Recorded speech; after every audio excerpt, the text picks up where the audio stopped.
निशा, ए निशा. आई, अगं ती बाहेर गेली वाटतं. बाहेर? आत्ता? बहुतेक ती तिच्या मैत्रिणीकडे गेली. आई, सकाळपासून तिचा मूड खूप ऑफ होता ग, म्हणून मीही तिला काही विचारलं नाही आणि तिनेही मला काही सांगितलं नाही. बरोबरच आहे. बिचारीचे नव्या नवलाईचे दिवस आणि घरात हे सगळं असं चाललेलं. हो ना, पण समीर दादाचं सुद्धा चुकतं. त्याच्या अशा वागण्यामुळे तिला किती ऑकवर्ड होत असेल ग. त्याचं असं वागणं आपल्यासाठी सवयीचं आहे ग, पण केव्हाही येणं, लोळत पडणं. खरं तर ती एकुलती एक. तिलाही सवय नसेल जुळवून घ्यायची. तिच्या घरी ती उशिरा उठत असेल आणि इथे सकाळीच उठून सगळ्यांसाठी चहा नाश्ता, नवऱ्यासाठी डबा, दुपारचा स्वयंपाक, पुन्हा संध्याकाळच्या स्वयंपाकाची तयारी.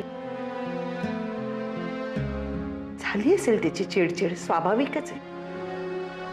खरं तर मुलीचं आयुष्य लग्नानंतर एकदमच बदलून जातं.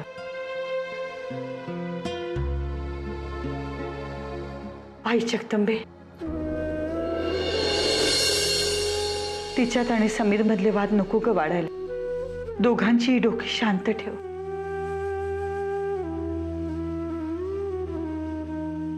संपदा, खरं तर ती गेली हे बरंच झालं. खरं तर थोडी लांब राहिली ना तर हे वाद वाढण्यापेक्षा थोडं सगळं शांत होईल. तिचं मन स्थिर होईल आणि येईल. तिने फोन बिन केला ना तर तिची खुशाली कळव मला. जा, तू आवरून घे. जायचंय ना तुला?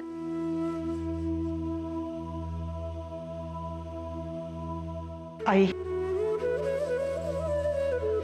माझ्या लेकरांवर तुझी अशीच कृपा असू दे. त्यांना एकमेकांना समजून घेण्याची बुद्धी दे तू.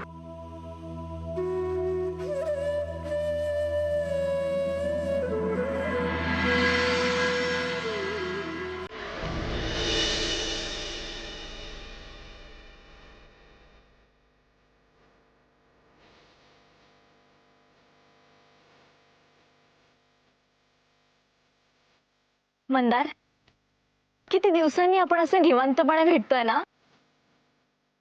खरं सांगू मंदार, आपण एकमेकांपासून दूर नाही राहू शकत रे. आय नो, पण आपल्याला जर एकत्र राहायचं असेल ना तर काही दिवस असे चणे फुटाणे खाऊन दिवस काढावे लागतील. चालेल? तू सोबत असशील ना तर मी उपाशी सुद्धा राहायला तयार आहे.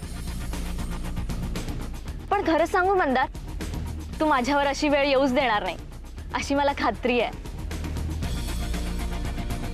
तुझ्या कर्तृत्वावर माझा पूर्णपणे विश्वास आहे.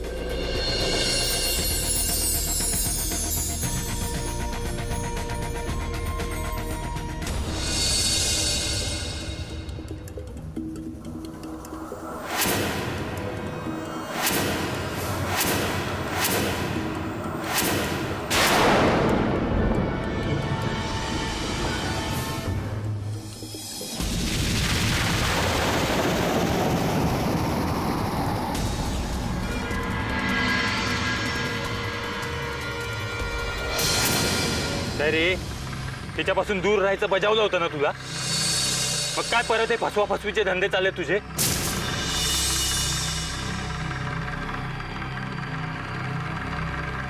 कोण आहेस तू? कोण आहेस तू? आणि आमच्या मध्ये याचा काय संबंध तुझा? मला आवाज देतो? मला आवाज देतो तू? तुला माझी ताकद माहित आहे ना? तुला पाणी पण मागणार नाही तू. चल, उठायचं आणि माझ्या संपदाच्या आसपास पण फिरकायचं ना. माझी संपदा पुन्हा जर तिचं नाव घेतलंस ना, जीप काढून हातात देईन. मध्ये पडायचं नाही.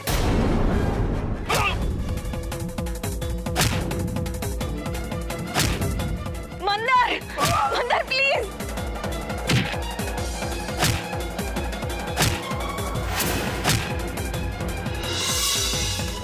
मंदार सोड त्याला प्लीज. मंदार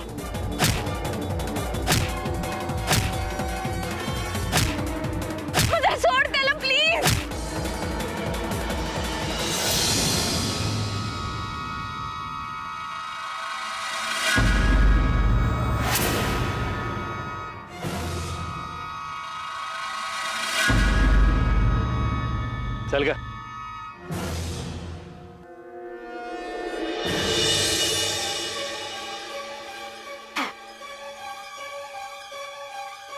अरे पण तू आम्हाला का थांबवलंस? तू का गप्प राहिलास? सरळ सरळ मार खात होतास. आज मार खाण्यातच खरी मजा होती सुद्या. आज मी मार खाऊन त्या मंदारला किती मोठा शह दिलाय ना तुम्हाला नाही ठाऊक. अरे माझ्या जखमा म्हणजे दारू गोळा आहे, दारू गोळा.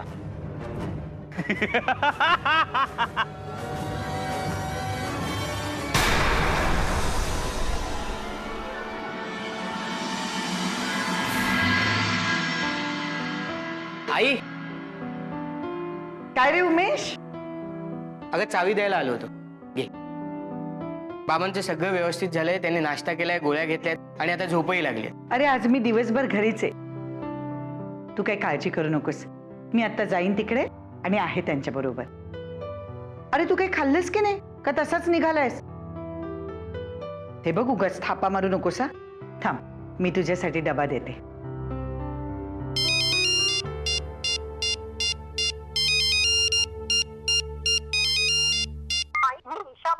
हा निशा बोल. काय म्हणालीस? कालचा टाइम्स ऑफ इंडिया. बर. जॉन्सन केमिकल्सची ऍड. बर. हो हो सांगते शेखरला. निशा तू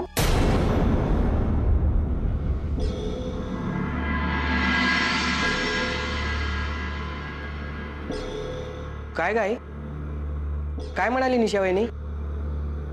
काही नाही रे, काहीतरी टाइम्सला ऍड आलीये इंटरव्ह्यू साठी. शेखरला दाखवायला सांगितली. अगं पण हे सगळे व्याप तिने तुला का सांगितले? स्वतः करायचे ना, नाही तर सरळ शेखर दादाला सांगायचं. हो रे, मलाही तसंच वाटलं. पण ती म्हणाली मला काल आई भेटली होती, आईनी सांगायला सांगितलंय. म्हणजे ती आईकडे गेलीये का? माहित नाही मला. म्हणजे ती कुठे आहे, कधी येणार आहे विचारेपर्यंत तिने फोन कट केला रे. आई, समीर दादाचं आणि या दोघांचं भांडण फिकोपाला जायला नको. हो रे बाबा,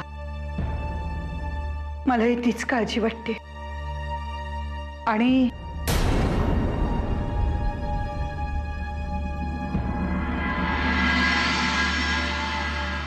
आणि काय? आणि एक शंकाही वाटते.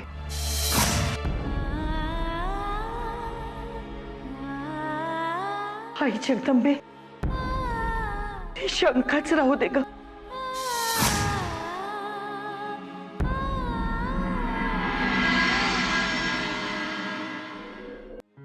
निशा, जरा पाणी दे ग.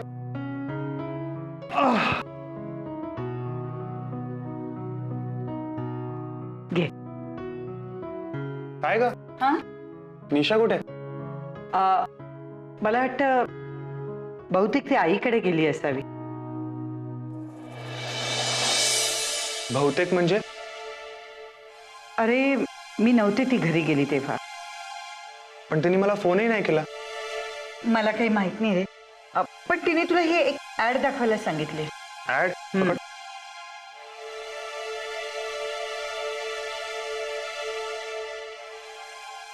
Johnson chemicals. Wow, what an opportunity यार. सुपर्ब. आई, मी तुला सांगतो, हा जर मला जॉब मिळाला ना, आपले सगळे प्रॉब्लेम सॉल्व्ह होतील, सगळे. अरे लाईफ सेट होईल यार. आई, कसला गोल्डन चान्स आहे हा. हा जॉब मिळू दे. हा जॉब मिळाल्यावरती एक मोठं घर घेईन मी, घराबाहेर गाडी. आई, आणि तू काही करायचं नाही. मग काहीही करायचं नाही. आपण पोळी भाजी केंद्र पण बंद करूया. काय करायचं नाही, चाळीत पण नाही राहायचं. फक्त हा जॉब मिळू दे बस. यामागे नक्कीच काहीतरी शिजतंय शेखर, पण ते तुलाही कळत नाही आणि निशालाही. अर्जुन पाटलाचा यामागे काहीतरी डाव असणार असं माझं मन म्हणतंय. पण तुला मी हे सांगू शकत नाही, कारण तसं नसेल तर मी खोटी ठरेन, तुझ्या उत्कर्षात विघ्न आणणारी ठरेल. आई जगदंबे, काय करू मी? माझ्या शेखरचं रक्षण कर. मी फक्त प्रार्थना करू शकते. अरे वा, आज वडापाव. आमच्या समीर दादाला बटाटे वडे खूप आवडतात म्हणून स्पेशल त्याच्यासाठी. बरं आहे.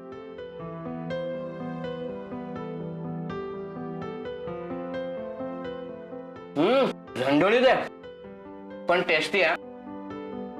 आपल्याला अशा झणझणीत गोष्टीच खूप आवडतात. दादा तू कोणताही झणझणीतपणा दाखव रे, पण पण काय?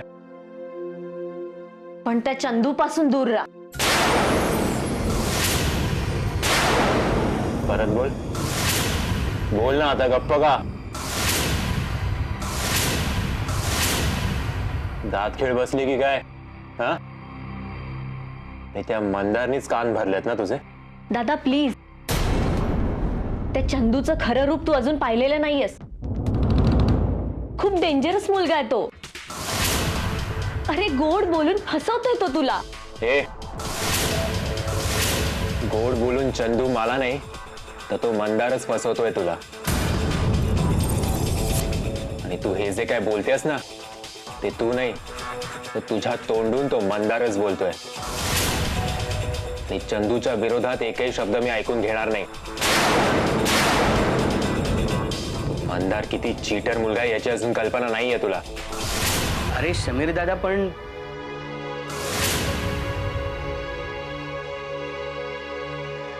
पण काय?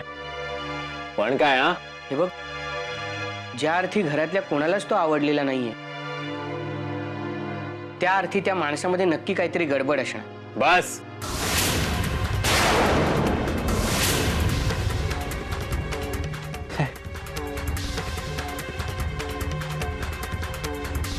चंदू बद्दल एकही शब्द ऐकायचा नाहीये मला. समीर थांब.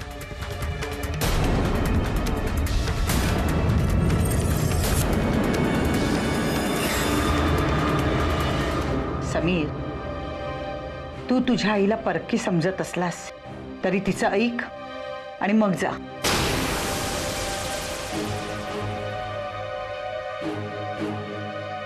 अरे तुझ्यासाठी जळत राहते मी. नाही, मी उपकार नाही करत आहे तुझ्यावर. तुझी आई आहे मी. तू खुशाल मला परकी समज, पण तुझ्या भल्यावरच जे घाला घालतायत ना त्यांना आपलं म्हणू नकोस रे. आई, चंदूच्या विरोधात मी एक शब्दही ऐकणार नाही. काल मी जेव्हा लॉकअप मध्ये होतो तेव्हा शेखर नाही तर चंदू आला आणि त्याच्यामुळेच सुटलोय मी. आणि ते ड्रग्ज तेही तुला चंदूनी नसतील तर शेखरनेच दिले असतील, हो ना? आई, तुझ्याशी या विषयावर मला वाद घालायचा नाहीये. आणि त्या ड्रग्सशी माझं काही एक घेणं देणं नव्हतं. मी निर्दोष आहे म्हणूनच पोलिसांनी मला सोडले. नाही दादा, तू चुकीच्या मार्गावर चाललायस. आणि ही मैत्री आहे ना ती तुला एक दिवस गोत्यात आणणार आहे. संपदा, आपण ऑलरेडी या विषयावर बोललोय. जर तू आमच्यामध्ये पडली नाहीस ना तरच बरं होईल. समीर दादा, कधी कधी आपण स्वतःच आपल्या डोळ्यांवर पट्टी बांधतो आणि जे सत्य आहे ते बघायचं टाळतो. आमचं नाही तर नाही, आईचं ऐक. त्या चंदूशी मैत्री ठेवू नकोस.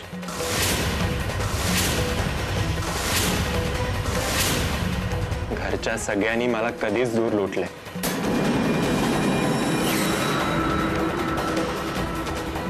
आज चंदूच्या रूपात मला चांगला मित्र भेटलाय तर त्याच्यापासूनही सगळे मला तोडतायत.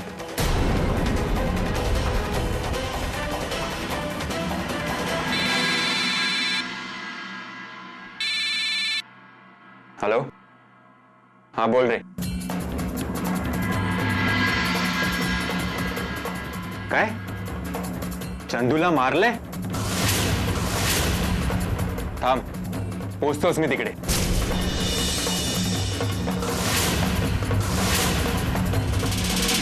अरे समीर,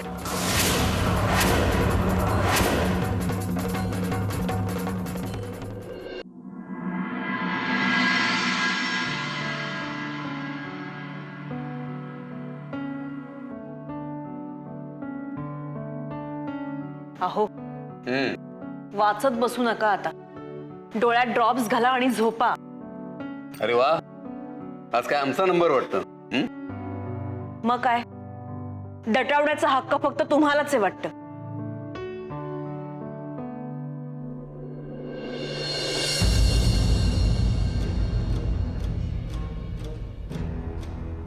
मंदार, अरे काय हे?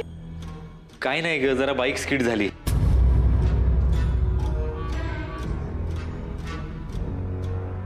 अरे पण केवढं लागलंय तुला? आई अगं एवढं विशेष नाहीये, उगाच भाऊ करू नकोस अरे पण प्लीज. जेवणाचं काय? रोज रोज तोच प्रश्न काय विचारतेस तू? किती वाजले बघ जरा. या घरातले नियम पाळतो मी.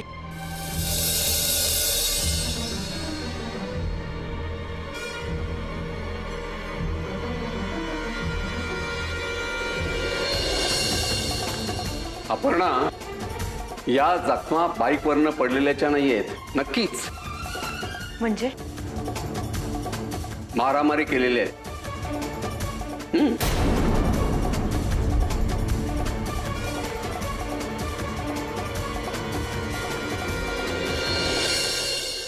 चंदू, खरं सांग, तुला कोणी मारलंय ते? चंदू, तुला माझी शपथ आहे, खरं सांग, त्या मुलाचं नाव काय ते? अरे जाऊ दे ना यार समीर, ये अपनी घर की बात है यार, छोड़ दे. नाही चंदू, तुला सांगावंच लागेल. अरे भूल जा ना यार. भूल जा? चंदू, तू माझ्यासाठी इतकं केलंयस आणि तुला एवढा मार पडूनही मी स्वस्थ बसून राहू? नाही चंदू, ते अजिबात शक्य नाहीये. तुला त्या मुलाचं नाव सांगावंच लागेल. मंदार. काय? हो यार, आज राडा झाला माझा त्याच्याशी. मी तुला सांगत नव्हतो कारण मला संपदाची काळजी वाटते रे. हा मंदार एक नंबरचा उन्हाळ आणि चिटर मुलगा आहे, सतत मुलींमध्ये असतो. आपली संपदा त्याच्यामध्ये गुरफटत चालली. हे बघ, मी मार खाल्लाय तर मला काहीच वाटत नाहीये, पण आपल्याला संपदाला त्याच्यापासून वाचवलं पाहिजे. हे बघ समीर, तू संपदाला वेळीच सावध कर प्लीज.